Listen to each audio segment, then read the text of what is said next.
In this tutorial, I'll show you how to modify the spacing between questions in Jotform. Open your browser and go to jotform.com, then sign in to your account. From your dashboard, find the form you want to edit and click Edit Form. In the Form Builder, click the Form Designer icon in the top right corner.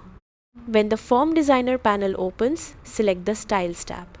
Scroll down until you find the question spacing option. Use the slider to increase or decrease the spacing between questions or enter a specific pixel value if you want more precise control.